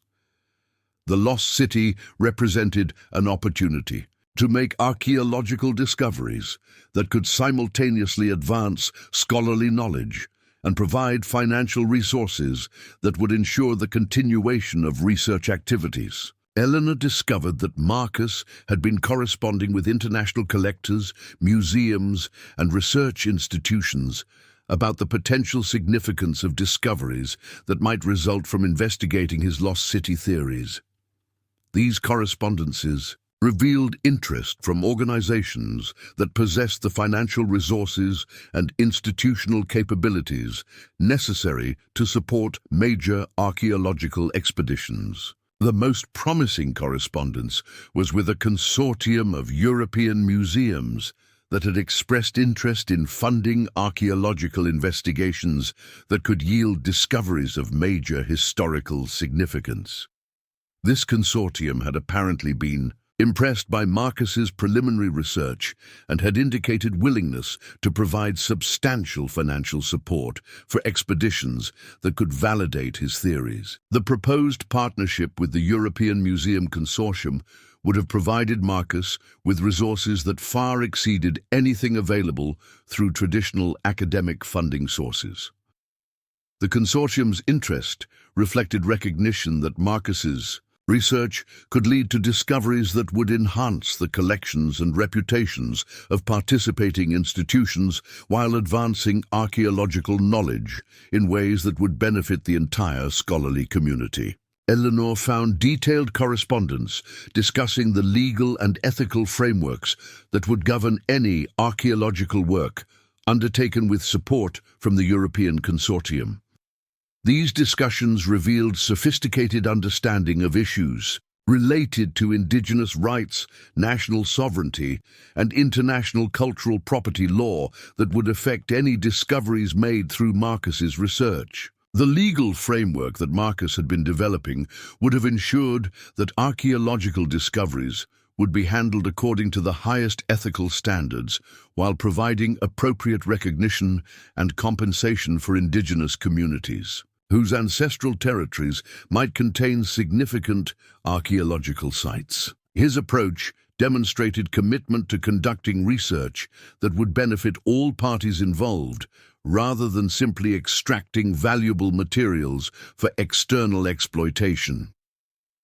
Eleanor realized that Marcus's death had interrupted negotiations that could have provided the resources and institutional support necessary to conduct archaeological investigations of unprecedented scope and potential significance. The partnerships that Marcus had been developing represented opportunities that might still be available if she could demonstrate the continuation of his research and her ability to carry forward his investigative work. The implications of this possibility were overwhelming. Eleanor found herself contemplating the prospect of leading archaeological expeditions to locations that could yield discoveries rivaling the most famous finds in archaeological history. The research that Marcus had conducted over years of secret investigation had created opportunities that could transform her from a widowed librarian into one of the most significant archaeological investigators of her generation. As she carefully returned Marcus's masterwork to its protective portfolio, Eleanor understood that her life had reached a turning point that would require decisions about her future that she had never anticipated needing to make. The quiet academic existence that she had shared with Marcus had concealed research activities that could now propel her into circumstances that would test every assumption she had ever made about her own capabilities and limitations. The lost city that Marcus had spent years investigating represented more than simply an archaeological opportunity. It embodied the possibility of discoveries that could challenge fundamental assumptions about human history, while providing the financial resources that could solve her immediate problems and fund continued research activities that might yield additional discoveries of comparable significance. Eleanor realized that she was now faced with the choice between returning to the safe predictability of her widowed retirement or embracing the adventure and uncertainty that Marcus's legacy had made possible. The research materials scattered around her in the dusty attic represented not just historical documents and expedition plans, but invitations to participate in discoveries that could reshape understanding of human achievement while creating legends that would endure long after she was gone. Eleanor's discovery of Marcus's comprehensive research created a euphoria that lasted exactly 48 hours before reality began asserting itself in ways that she had never anticipated. The initial excitement of understanding the magnitude of her husband's secret work gradually gave way to a growing awareness that she was now in possession of information that others might consider valuable enough to justify extraordinary measures to obtain. The first indication of unwanted attention came through her telephone, which began receiving calls at unusual hours from individuals who declined to identify themselves but seemed to possess detailed knowledge of her recent activities. The callers never made explicit threats, but their questions about Marcus's research materials and her plans for handling his estate carried implications that made Eleanor increasingly uncomfortable about her safety and security. The telephone calls were followed by more direct signs of surveillance that forced Eleanor to acknowledge that her quiet suburban existence had been compromised in ways that exceeded anything she had ever imagined possible. She began noticing the same vehicles parked on her street at different times of day, unfamiliar faces that appeared repeatedly in locations where she conducted her daily activities, and subtle disturbances in her home that suggested unauthorized access during her absences. Eleanor's decades of library work had given her experience with researchers who became obsessed with particular historical mysteries, but she had never encountered the kind of intense scrutiny that she was now experiencing. The attention seemed to be coming from multiple sources with different motivations, creating an atmosphere of constant vigilance that transformed her comfortable home into a place where she felt exposed and vulnerable. The most unsettling aspect of this unwanted attention was its apparent sophistication and coordination. The individuals who seemed to be monitoring her activities demonstrated knowledge of surveillance techniques that suggested professional training and substantial resources. Eleanor began to suspect that Marcus's research had attracted attention from organizations with capabilities that extended far beyond casual treasure hunting or academic curiosity.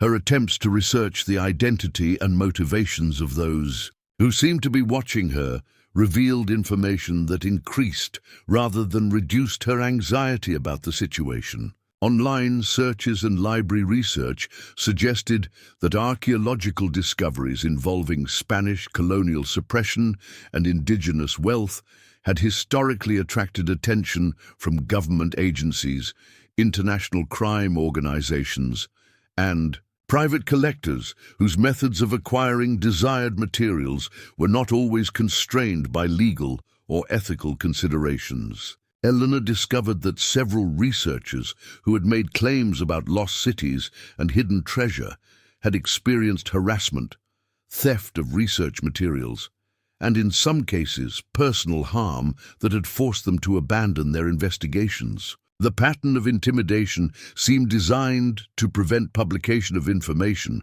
that might enable others to locate and investigate sites of potential archaeological significance. The realization that Marcus might have been aware of these dangers and had chosen to conceal his research for protective reasons added another layer of complexity to Eleanor's situation. Her husband's secrecy might have been motivated not simply by academic caution, but by genuine concern about the consequences of revealing information that others considered too valuable to remain in private hands. Eleanor found evidence in Marcus's papers that confirmed her suspicions about the dangerous nature of his research.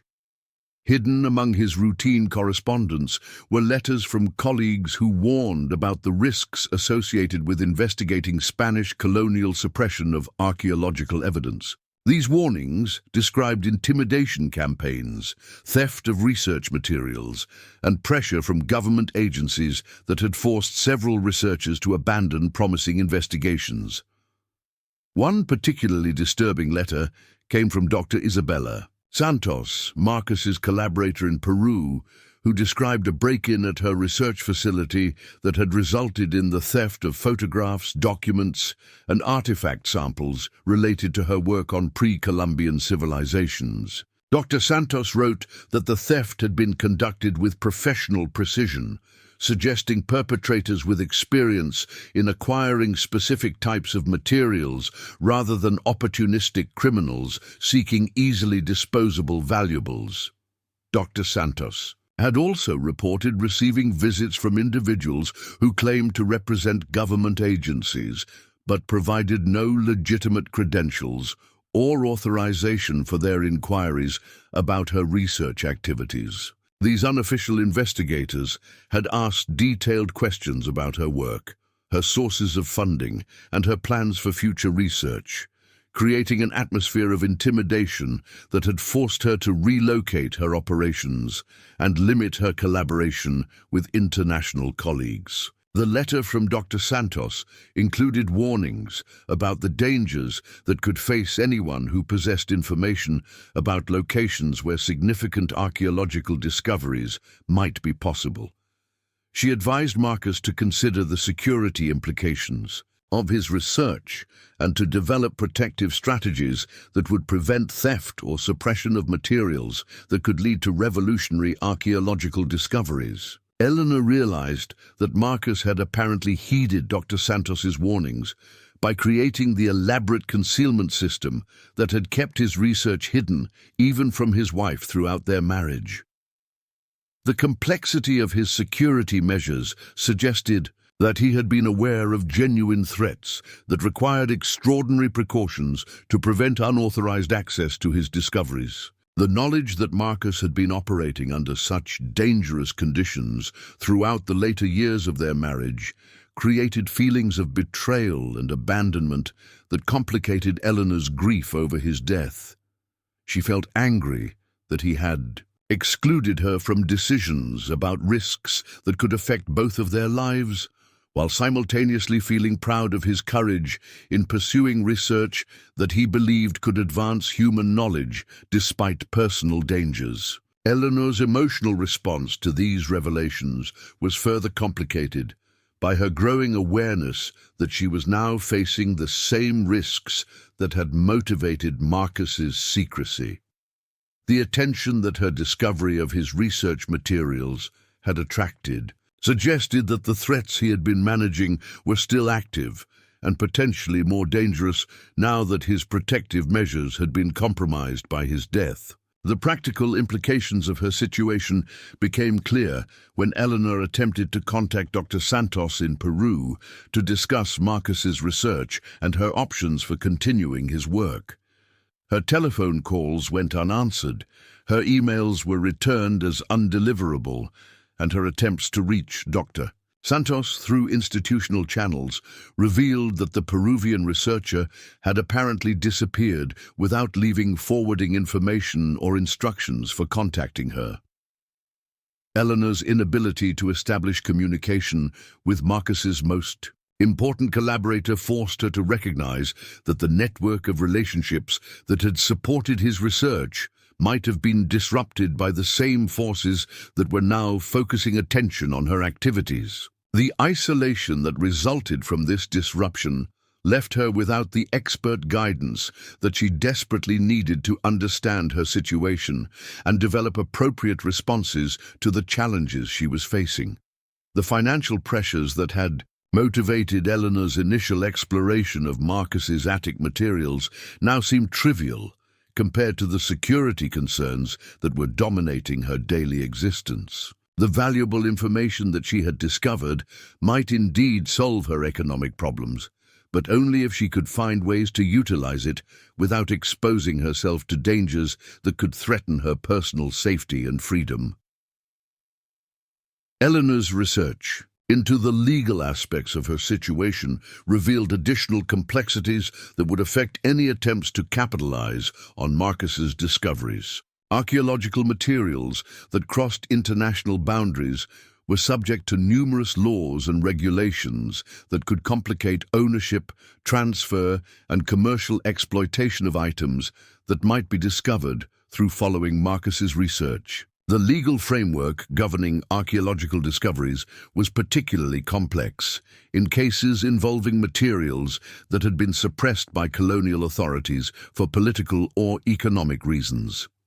Modern governments in countries where such discoveries might be made had legitimate interests in controlling archaeological activities within their territories, while international law provided protections for indigenous peoples whose ancestral territories might contain significant archaeological sites. Eleanor discovered that the European Museum Consortium that had been negotiating with Marcus had extensive experience in navigating these legal complexities, but their continued interest in supporting her research would depend on her ability to demonstrate that she could manage the security and legal challenges that had apparently contributed to Marcus's secretive approach to his investigations. Her attempts to re-establish contact with the European Consortium revealed that they were aware of the security issues that had affected Marcus's research and were prepared to provide protective measures that could enable Eleanor to continue his work safely.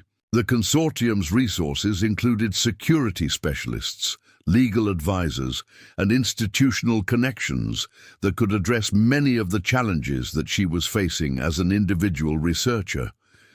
The consortium's proposal involved relocating Eleanor to a secure facility in Switzerland where she could complete analysis of Marcus's research materials while developing comprehensive plans for archaeological expeditions that would be conducted under professional protection. The arrangement would provide her with safety, expert assistance, and financial resources that could enable her to realize the full potential of Marcus's discoveries. Eleanor's consideration of the consortium's proposal forced her to confront fundamental questions about the kind of life she wanted to live and the legacy she wanted to create from her marriage to Marcus. Accepting the consortium's offer would mean abandoning her familiar existence in favor of circumstances that would test her capabilities while potentially enabling her to make contributions to human knowledge that could justify the risks and sacrifices involved. The alternative was to return Marcus's materials to secure storage and attempt to resume the quiet retirement that she had been planning before discovering his secret research. This option would ensure her safety and security while preserving the information that Marcus had accumulated for possible future investigation by others who might be better equipped to handle the associated challenges. Eleanor's decision-making process was complicated by her recognition that simply possessing Marcus's research materials might not be sufficient to ensure her safety, regardless of what she chose to do with them. The attention that her discovery had already attracted suggested that those who were interested in the information might not be satisfied with passive possession and could demand active cooperation in exploiting the research for their own purposes. The pressure to make decisions about her future was intensified by increasingly direct approaches from individuals who seemed to represent different factions with competing interests in Marcus's research. Some contacts emphasized the scholarly significance of potential discoveries and offered partnerships that would ensure appropriate academic recognition for her contributions. Others focused on the economic potential of archaeological finds and proposed arrangements that would maximize financial returns from any successful expeditions. Most disturbing were approaches from individuals who made no pretense about their motivations and seemed prepared to use coercion to obtain access to Marcus's materials. These contacts made Eleanor realize that her window of opportunity for making independent decisions about her future might be closing rapidly, as various interested parties became more aggressive in their efforts to control the situation. Eleanor's growing awareness of the dangers surrounding her situation forced her to acknowledge that she had already crossed lines that made retreat to her former life impossible. The knowledge that she now possessed could not be forgotten or ignored, and the attention that her discovery had attracted would not disappear simply because she chose not to act on the information that Marcus had left her. The transformation of her comfortable academic existence into circumstances that required constant vigilance and strategic thinking about personal security represented a fundamental change in her life that she had never anticipated or desired. Yet Eleanor found herself experiencing excitement about possibilities that transcended the fear and uncertainty that dominated her daily existence. Marcus's research had revealed opportunities for discoveries that could advance human knowledge, while potentially providing resources that would enable her to live independently and support continued research activities. The choice between safety and adventure was not simply about personal preference, but about her willingness to honor the legacy that Marcus had created through years of dedicated work and personal sacrifice. As Eleanor prepared to make decisions that would determine the course of her remaining years, she realized that Marcus's greatest gift had not been the valuable information hidden in their attic, but the demonstration that ordinary people could choose to pursue extraordinary goals, despite the risks and challenges involved. His example provided inspiration that could guide her through circumstances that would test every assumption she had ever made about her own capabilities and courage. Eleanor's sleepless nights had become a routine of pacing through her Victorian house, checking locks and peering through curtains at shadows that might or might not represent threats. The decision that had been building in her mind for weeks finally crystallized during one such restless evening when she discovered an envelope that had been slipped under her front door while she slept. The envelope contained no return address, no postmark, and no identifying information beyond her name, written in block letters across expensive cream-colored paper. Inside, she found a single photograph that made her blood run cold. The image showed the interior of her attic, taken from an angle that revealed Marcus's opened crates and scattered research materials with perfect clarity.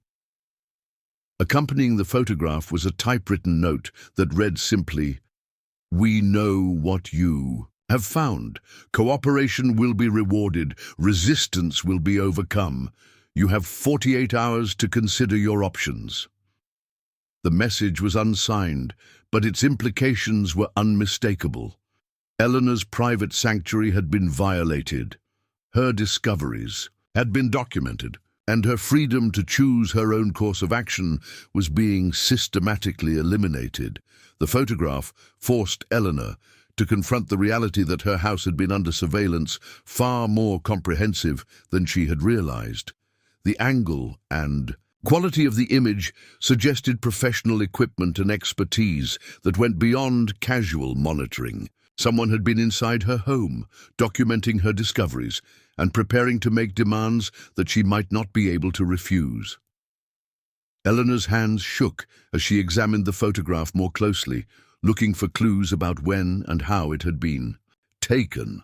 The lighting and shadows suggested daytime photography, probably during one of her brief absences for grocery shopping or medical appointments. The precision of the documentation indicated that the intruders had known exactly what they were looking for and where to find it. The violation of her privacy and security triggered a transformation in Eleanor's thinking that surprised her with its intensity and clarity. The fear and uncertainty that had been paralyzing her decision-making process suddenly crystallized into determination and anger that burned away her hesitation about taking action. She realized that waiting and hoping for safety was no longer an option. Her only choices were submission or resistance. Eleanor spent the remainder of that night implementing security measures that Marcus's research materials had suggested might become necessary. She created multiple copies of the most important documents, established secure storage locations outside her home, and developed communication protocols that would enable her to contact the European consortium quickly if circumstances required immediate evacuation. The next morning brought a telephone call that confirmed Eleanor's worst fears, while simultaneously offering hope for a resolution that could satisfy her need for safety and her commitment to honoring Marcus's legacy. The caller identified himself as Dr. Heinrich Zimmermann from the Swiss Archaeological Foundation, the consortium representative who had been negotiating with Marcus before his death. Dr. Zimmermann's voice carried the cultured accent and calm authority that Eleanor associated with European academics, but his words revealed sophisticated understanding of the dangerous situation that she was facing. He explained that the consortium had been monitoring threats to researchers working on Spanish colonial suppression projects and was prepared to provide immediate assistance if Eleanor was willing to accept their partnership proposal. The consortium's offer included immediate relocation to a secure research facility in Geneva, comprehensive legal protection through Swiss banking and privacy laws, and financial resources that would enable Eleanor to complete Marcus's research while ensuring her personal safety and security. Most importantly, Dr. Zimmermann assured her that the consortium's approach would honor Marcus's commitment to conducting research according to the highest ethical standards, while ensuring that any discoveries would benefit both scholarly knowledge and indigenous communities.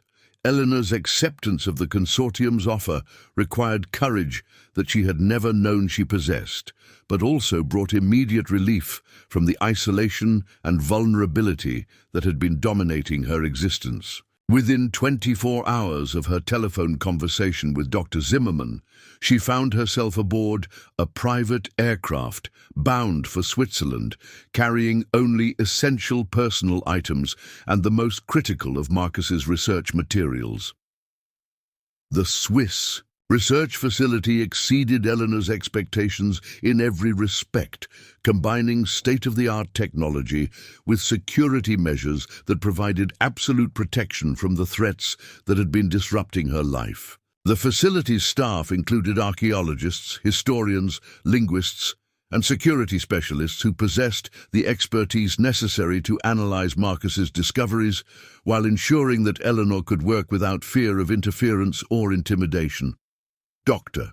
Zimmermann personally supervised Eleanor's orientation to the facility and her introduction to the research team that would support her work. His enthusiasm for Marcus's discoveries was evident as he described the potential significance of investigations that could revolutionize understanding of pre-Columbian American civilizations, while validating theories that mainstream archaeology had dismissed for decades.